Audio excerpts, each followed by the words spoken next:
The specialists that add that, the weapons have their own personality, revamped all the weapon stuff. There's just a lot there. Next is zombies. Biggest offering on day one is the huge thing there is we're giving back to the community with the zombies. With this is 3 unique experiences day one, brand new cast of characters, brand new storylines, and then, that's not all. Brand new Battle Royale, Blackout. Boom. Brand new experience. There you go. You wanted it, you got it. That's right. But I can't think of a more fun, Call of Duty is one of those games that I've been playing for years. Like, I sit down, I'm immediately familiar with it. It's really comfortable, and I'm really excited that you guys have added a Battle Royale mode because it's a game that I feel confident playing as an FPS, so let me try this new game mode. Exactly. The funny thing is like, regular Call of Duty mode, the death matches and stuff, I'm not so good in.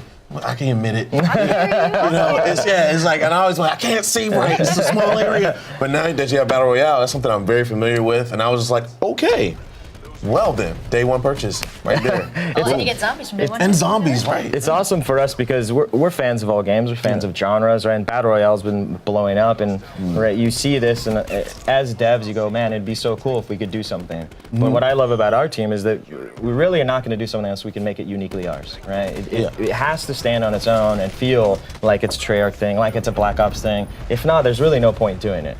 And so we had this idea, and it really crystallized earlier this year. It was like, you know what? We can make it our own, and it's this sandbox of all fan favorite things thrown in together. So you're going to be able to scavenge, and you're going to find an old zombies weapon. You're going to find a BO1 weapon. We're going to get a little throwback here. Lots of throwbacks, right? And to us, that's what's going to be the differentiator from all the other games is they don't have this library. They don't have this legacy of, hey, you loved Nuketown? Well, Nuketown is in Blackout in a new and interesting way. Interesting. Little Russ, little Nuketown. So about that, now you're getting into some grit here. Okay, so I level my character up, getting weapons and stuff. Is that character available for Blackout, or is it just a brand new experience? It's like we're not talking about progression stuff just yet, like how but Blackout is its own experience. Great. And you talk about MP, where you're like, I'm not the best at MP. Right. That's something actually we're trying to improve. Is like we have solo missions now that are going to teach you who the specialists are. And what they're about, like why is Ruin so angry all the time?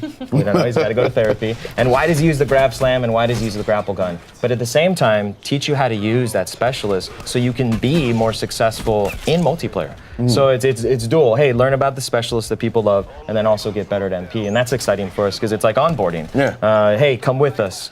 And then the specialist on top of that is we have a saying in the studio now is do your job with a specialist. And so people now are yelling at each other. Over the open plan just offense. totally yelling, right? So if you're not, what we'd call a slayer or someone that gets a lot of kills, you have a role. We have a healer now. We've got support classes now. That's great. Now I feel like I have a place. Absolutely. And you might earn more score than the guy that's just killing. Right, and it's really the emphasis on is supporting team using the specialists on the roles. Wow. Well, we've seen a lot of different FPS approach, like the class-based, selections differently. Where some games it's hardly important because you have so much customization for each individual character, and then some, for example, Overwatch, where you're choosing that set of weapons, that style of play. So what customizability am I going to have if I choose, say, a medic class in Black Ops? Yeah, there's still a lot there. So we talk about those layers. We can break down the sort of depth. Is you still have create a class. You still got pick 10. Within that, you've got all the weapons, primary, secondary, all the perks. But the unique thing with the weapons now is that we've really tried to make them their own, right? So before, all weapons kind of like in a class had the same attachments. Right. Now certain weapons have unique attachments. So if you want to per role? Per gun. Yeah, so if you want to have, hey, I really like this attachment, you got to go that gun. You got to commit to it. And the interesting thing there is now it's like I relate to my gun because it's me, right? Yeah, and it's really personalized. So that adds to that customization. Is every choice is meaningful, and we want the choices to be meaningful from before you get in the game to when you're in the game. When you're selecting a specialist, is who do I want to play? How do I want to support my team? And then there's just tons of decisions. Is what specialists do they have? Do I want to counter them? It's like there's a lot of meta and strategy now if you want to do that. If not, you can still be a lone wolf and be a badass if you want, but you're going to be more successful together. That makes sense. Now, what about the people that are just godly at the game? They're playing your game since day one of release of the first one and all the way up till now. What are score streaks? Oh yeah, we've got a lot of good score streaks coming back.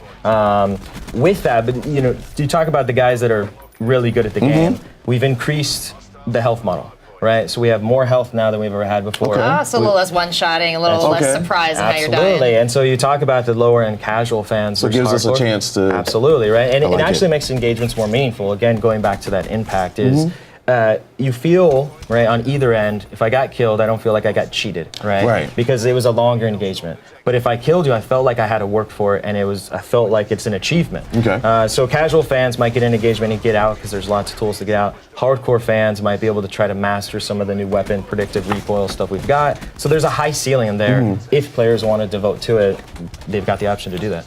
Casual is a funny word because I consider myself that in Black Ops just because I want to be good. But I always get salty because there's that one player that's played day and night. He knows the spawns. He knows where I'm at. How did you guys counter this time that spawn camping guy that we all just want to tell them good words? Yeah, absolutely. Encouragement. It's so nice. When we develop the maps, you know, you try to work around that, where so people can't trap you in each of the game modes as well. And there's a lot of variables too. That is, what are score streaks, what guns are in the air, what grenades by you. There's like a lot of behind the scenes just work going on. But on top of that, you've got Seraph now that she can put a spawn beacon down and you can spawn there.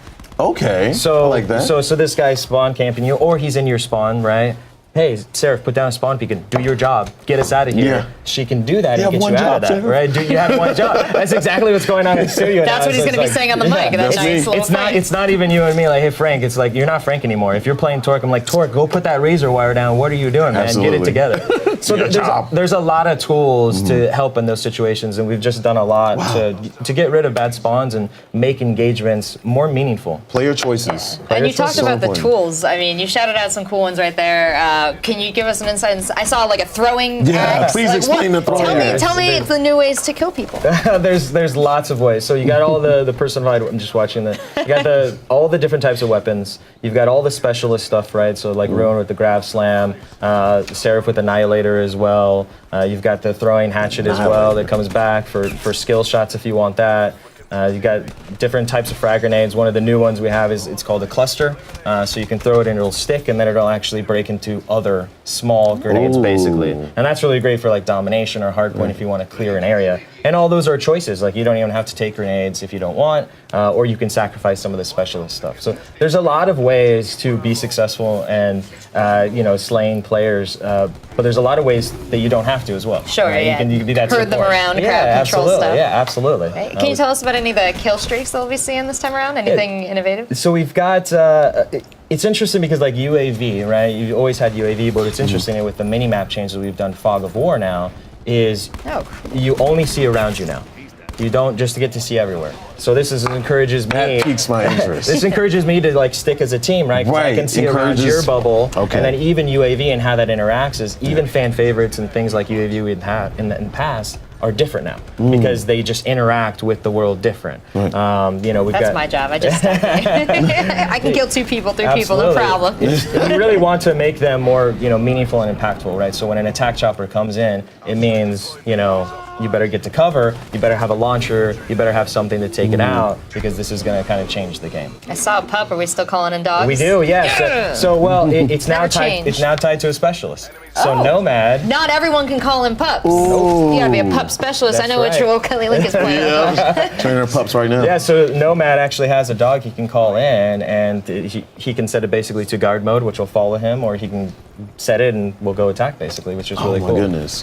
Now, Zombies is a huge, they have their own player base almost. Yeah. Can you go in a little bit more detail what you have to offer with Zombies now this time around? Yeah, absolutely. It's bonkers. So the Zombies teams, those guys are insane.